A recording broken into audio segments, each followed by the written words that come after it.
आज का टॉपिक है हमारा सेल्स। चैप्टर नंबर क्या है? 3। ठीक है, सबसे पहले हम डेफिनेशन के हिसाब से अगर करें तो इसकी क्या डेफिनेशन बनेगी कि सेल क्या है? The basic functional and fundamental unit of life. ठीक है, बेसिक अगर आप डेफिनेशन लिखो लाइक आप लिख सकते हो basic unit of life, secondly आप लिख सकते हो फंक्शनल या फिर फंडामेंटल यूनिट ऑफ लाइफ। उसके बाद है सेल जो है ना building block of living organism. जैसे आप ईंटों से एक घर बनाते हो प्रॉपर, ठीक है, उसी तरीके से ये भी एक बिल्डिंग ब्लॉक है, एक छोटा सा एक बुनियादी यूनिट है जिसके बाद पूरी एक बिल्डिंग बनती है। वैसे ही लिविंग ऑर्गेनिज्म भी बन जाता है। ठीक है, हम यहाँ पर लिख सकते हैं जैसे ब्रिक्स होती हैं, क्या है ये भी बिल्डिंग ब्लॉक किस चीज की?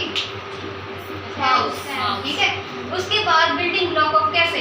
आपको पता है सबसे पहले अगर हम सेल्स को देखें, सेल्स जब बनते हैं तो क्या बनता है? टिश्यू। टिश्यू जब कंबाइन होते हैं फिर क्या बनता है? ऑर्गन।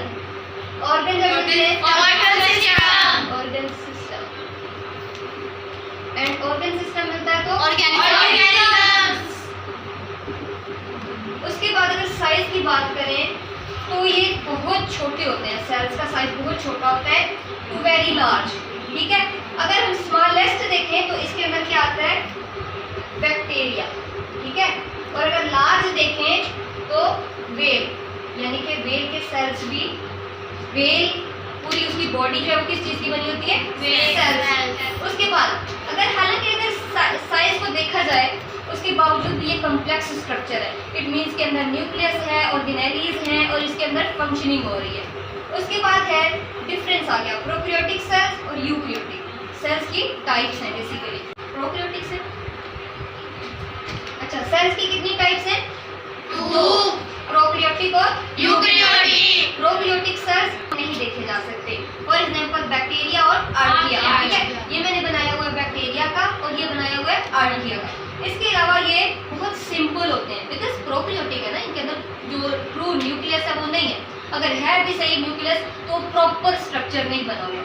उसके बाद इसके अंदर कोई भी मेम्ब्रेन बाउंड ऑर्गेनेली नहीं होती, जैसे माइटोकॉन्ड्रिया हो गया, ठीक है, राइबोसोम्स वगैरह कुछ भी नहीं होता। यूकैरियोटिक सेल्स ये होते हैं हमारे प्रॉपर ट्रू न्यूक्लियस वाले। ठीक है, can be seen with necked आई, आम आंख से हम देख सकते हैं। इसके अंदर एल्गी एसिटाब्यूलेरिया, ये एक ग्रीन एल्गी होती है जिसे हम आम आंख से देख सकते हैं, इस टाइप का स्ट्रक्चर होता है। उसके बाद जायंट अमीबा। ठीक है, अमीबा होता है छोटा बिल्कुल सर, लेकिन जायंट अमीबा जो है प्रॉपर हम आम आंख से देख सकते हैं, ये अमीबा का स्ट्रक्चर है।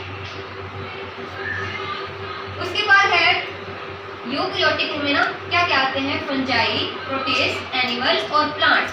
अगर हम एनिमल की बात करें तो मैंने रेड ब्लड सेल्स बनाए हुए, ठीक है, रेड ब्लड सेल्स। उसके बाद फंजाई की बात करें तो ये मैंने बनाई हुई फंजाई का स्ट्रक्चर। ठीक है, ये भी एक सेल है छोटे छोटे। अगर आपको पता है जाइलम होता है और कौन सा होता है? फ्लोएम होता है। उसके बाद मेरिस्टेमेटिक हो गया और भी बहुत सारे होते हैं। उसके बाद ये कॉम्प्लेक्स होते हैं, जैसे आपको पता है न्यूक्लियस है, न्यूक्लियोलस है, माइटोकॉन्ड्रिया है, राइबोसोम्स हैं, उनकी फंक्शनिंग है। ठीक है, ट्रांसपोर्टेशन का मटीरियल है, वेस्ट मटीरियल को अंदर एग्जिट करना, बाहर एग्जिट करना और अंदर लेके आना, इनहेल करना, सब कुछ। तो ये क्या है? Complex structure. और यहाँ पे मेम्ब्रेन बाउंड ऑर्गेनेलीज होती हैं।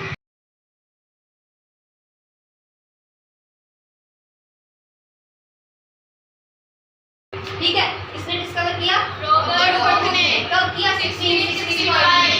सर उसने ना एग्जामाइन किया, ठीक है, स्ट्रक्चर को। कॉर्क, उसका एक कॉर्क है, पतला सा उसका टुकड़ा है, उसने उसको कहा ये बॉक्स की तरह नजर आता है। किसकी तरह?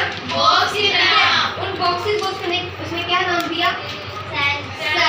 लेकिन ये एग्जामाइन किया था सिंपल माइक्रोस्कोप के साथ। अब सिंपल माइक्रोस्कोप था तो उस इंटरनल स्ट्रक्चर को स्टडी करना बहुत मुश्किल हो गया था।